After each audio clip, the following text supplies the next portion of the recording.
കാര്യങ്ങൾ പറയാൻ നമ്മൾ ആളല്ല. എന്നാൽ ചെറിയൊരു കാര്യം പറഞ്ഞു പോകാം. ഇലക്ഷനാണ്, ഒട്ടും ചോദിച്ച് എല്ലാ സ്ഥാനാർത്ഥികളും വീടിറങ്ങി കയറിയും സോഷ്യൽ മീഡിയ പ്രചരണവും കാര്യങ്ങളും നടത്തിക്കൊണ്ടിരിക്കുകയാണ്. പോസ്റ്ററോട് പോസ്റ്റർ. പക്ഷേ ഞങ്ങളുടെ അവിടെ പഞ്ചായത്തുകളിൽ നിന്ന് ഷാപ്പിലേക്ക് റോഡ് കിടപ്പുണ്ട്. 3 മാസത്തിൽ കൂടുതലായി പൊളിച്ചിട്ടിട്ട് ഇതുവരെ ടാറിങ്ങില്ല. പക്ഷേ ഇലക്ഷനും കാര്യങ്ങൾക്കും അതിന് പ്രചരണവും കാര്യങ്ങളും നടത്താൻ സമയമുണ്ട്. അതിന് പൊളിച്ചിട്ട് റോഡ് റെഡിയാക്കിയിട്ടില്ല അടുത്ത വികസനം ഞങ്ങൾ അത് ചെയ്തു തരാം ഇത് ചെയ്തു തരാമെന്ന് പറഞ്ഞിട്ട് വോട്ട് ചോദിക്കാൻ വേണ്ടിയിട്ട് ആദ്യം ചെയ്യേണ്ടത് എന്താണ്? നേരത്തെ ഇരുന്നപ്പോൾ പൊളിച്ചിട്ടും കാര്യങ്ങളും അല്ലെങ്കിൽ ചെയ്യേണ്ട കാര്യങ്ങൾ ചെയ്തു തീർത്തിട്ട് വേണം പുതിയ വാഗ്ദാനങ്ങൾ നമുക്ക് ഇടയിലേക്ക് തരാനായിട്ട്. അല്ലെങ്കിൽ ജനത്തിന് മനസ്സിലാവും ഇപ്പോഴേ പാഴായിട്ട് പൊളിച്ചിട്ട് ഒരു പ്രയോജനമില്ലായിരിക്കുക, എന്നിട്ട് പുതിയ വാഗ്ദാനങ്ങൾ ചെയ്യാൻ വരികയാണെന്ന്. അത് തെറ്റാണ്.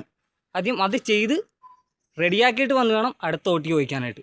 3 മാസത്തിൽ കൂടുതലായി ഇലക്ഷൻ പ്രചരണം പോസ്റ്ററും കാര്യങ്ങളും ഒട്ടിക്കുന്ന സമയത്ത്, അല്ലെങ്കിൽ ഇങ്ങനെ വോട്ട് പിടിക്കുന്ന സമയത്ത്, അല്ലെങ്കിൽ വന്ന് ചോദിച്ച് വീടിറങ്ങി അത് ചെയ്തു തരാം ഇത് ചെയ്തു തരാമെന്ന് പറയുന്ന സമയത്ത് എന്തെങ്കിലും ഒരു കാര്യങ്ങളും പാലിക്കണം. പിന്നെ പുതിയതായിട്ട് നിൽക്കുന്ന സ്ഥാനാർത്ഥികൾക്കും ഈ റോഡിൻ്റെ കാര്യങ്ങളും കാണാം, അവർക്കും കണ്ടിട്ട് ചോദിക്കാം ഇതെന്തുകൊണ്ട് ശരിയാക്കുന്നില്ല എന്ന്. ബൈ.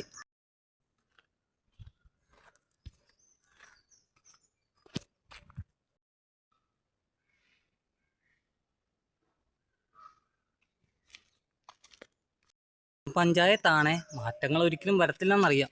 വോട്ട് ചോദിച്ച് വരുമ്പോഴുള്ള വേലവെപ്പും വികസനമെന്ന് പറഞ്ഞിട്ട് കുറേ ഷീറ്റ് എടുത്ത് കമത്തുവെന്നേ ഉള്ളൂ. പക്ഷേ ആ സമയത്ത് പൊളിച്ചിട്ട സമയത്ത് ചെയ്യാനായിട്ടില്ല.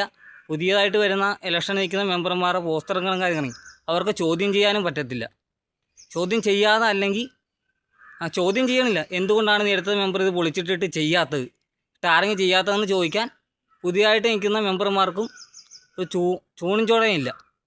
മീൻസ് ആ ചൂടും ചോണയില്ലാത്ത മെമ്പർമാരും നേരത്തെ പൊളിച്ചിട്ട മെമ്പർമാരും ഇവർക്ക് തന്നെയല്ലേ പിന്നെയും ഇലക്ഷന് വോട്ടും ചോദിച്ചുകൊണ്ട് വന്ന് 100,000 കാര്യങ്ങൾ നമുക്ക് ചെയ്തു തരുമെന്ന് പറയുന്നത്. ഇതിൻ്റെ പേര് നമ്മളെ ചിലപ്പോൾ തൂക്കിലേറ്റിയേക്കാം. പക്ഷെ പറയാനുള്ള കാര്യം നമ്മൾ നേരിൻ്റെ നിറവായിട്ട് വിളിച്ച് പറയും.